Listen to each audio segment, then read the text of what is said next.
Hey everybody, it's Mark. I'm back from about a 35-mile ride on the new compensator setup with the fifth spring.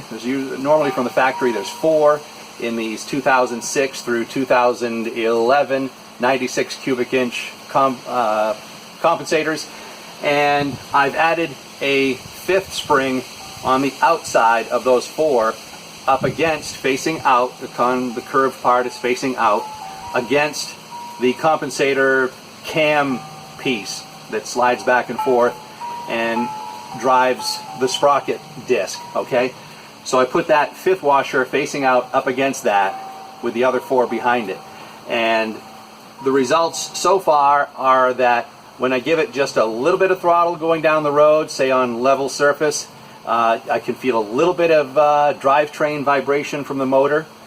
If I give it more throttle, it smooths out because the compensator starts to slide and compensate for those pulses, especially going uphill.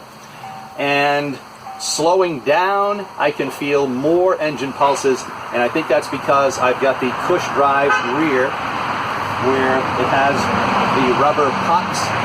Sorry about that. The rubber pucks in the hub between the drive pulley and the rear hub.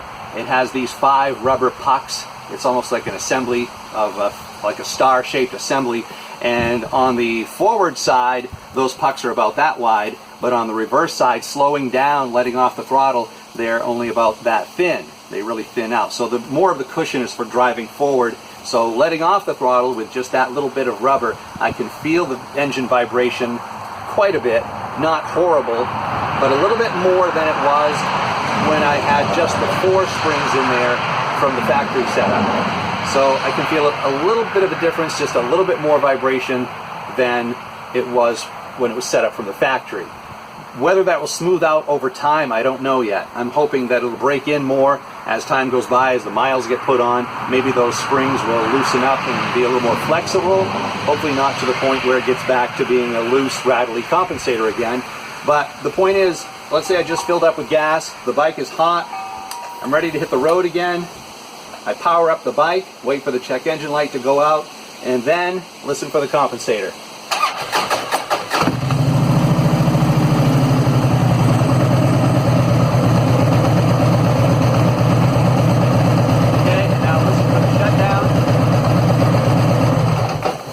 It's a nice smooth shutdown. Now it did chug there, taking a while to start up because it's hot probably, but normally if the compensator was loose, that would have really made a lot of racket before it started up. It would have made us all cringe.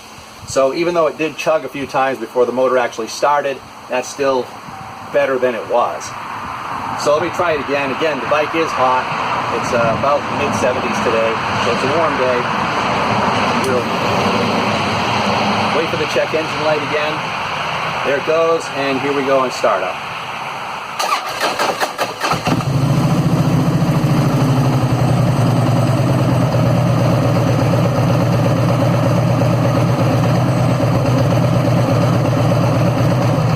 Okay, I'm shutting everything down and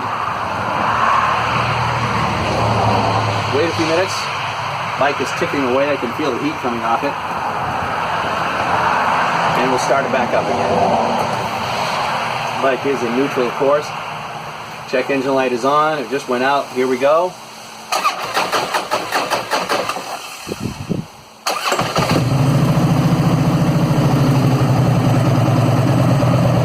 Shut it off again. And a nice quiet shutdown. No clankety clank clank clunky. So I think this is the way to go, for now anyway, until I find out it's not the way to go. And I'll let you know, keep you posted. But in the meantime, I'll put some more miles on it. Got Laconia Bike Week coming up in a few days, about a week from today, a week and a day from today. Be heading down for that and really put some miles on then.